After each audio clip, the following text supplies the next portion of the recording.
জামাত ইসলামী বাংলাদেশ জামাত ইসলামী এবং ইসলামী ছাত্র শিবির ভয়ভীতির কোনো সংগঠন এটা নয়, বরং জামাত ইসলামী ইসলামী ছাত্র শিবির যারা বলে ভয় কি জিনিস তাদের মধ্যে নাই এবং থাকবে না ইনশাআল্লাহ। আমরা আগামী দিনে এই দেশে কোরআন এবং সুন্নাহ অনুযায়ী যাতে গড়ে তুলতে পারে সেই আন্দোলন আমাদের করতে হবে। আগামীতে যে নির্বাচন আছে, প্রধান উপদেষ্টাকে বলতে চাই আমাদের যে 5 দফা দাবি এবং পরবর্তী তার আগে যেটা ছিল পিআর প্রপোর্শনালিটি যেটা রিপ্রেজেন্টেশন, এই পিআর যেটা হয়েছে এটা দুটা কারণে খুব দরকার।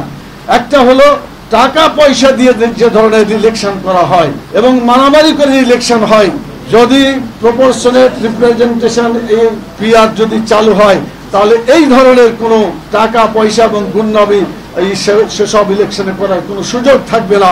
ইলেকশন সুন্দরভাবে পরিচালিত হবে বলে আমরা বিশ্বাস করি।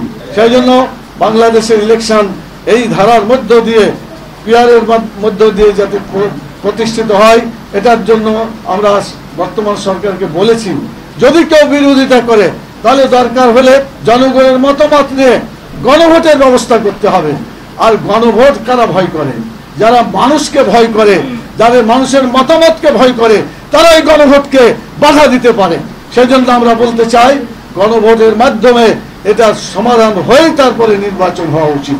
সম্মানিত ভাই এবং বোনেরা, আমি সেই কথা বলে বাকি যে আরো 4টা দাবি আর উল্লেখ করতে চাই না। ইতিমধ্যে আপনারা জেনেছেন লেভেল প্লেইং ফিল্ড সহ যারা অন্যায় অত্যাচার নির্যাতন করেছে তার বিচার এবং সংস্কার, এবং যারা ওই সময় ফ্যাসিস্ট সরকারকে বাছাইকৃত কাঁচামাল ও স্বয়ংক্রিয় ইউরোপিয়ান মেশিনে তৈরি হয় all time honeycomb, all time healthy life.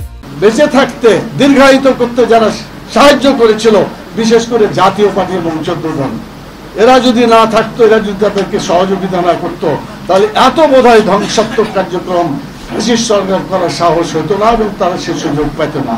কিন্তু অন্যায় করা এবং অন্যায়কে সাহায্য করা এটা কি কোনো আলাদা জিনিস না সমান? আপনারা নিশ্চয়ই এটা বিবেকের কাছে প্রশ্ন করলে এটাই পাওয়া যাবে। অন্যায় করা এবং অন্যায়কে সাহায্য করা সমান অপরাধ। অতএব ফ্যাসিস্টের যে পরিণতি হয়েছে, বাকি এই শক্তিগুলোরও একই পরিণত হওয়া উচিত। এটাই আমরা দাবি করেছি এবং জনগণ এটাই দাবি করে।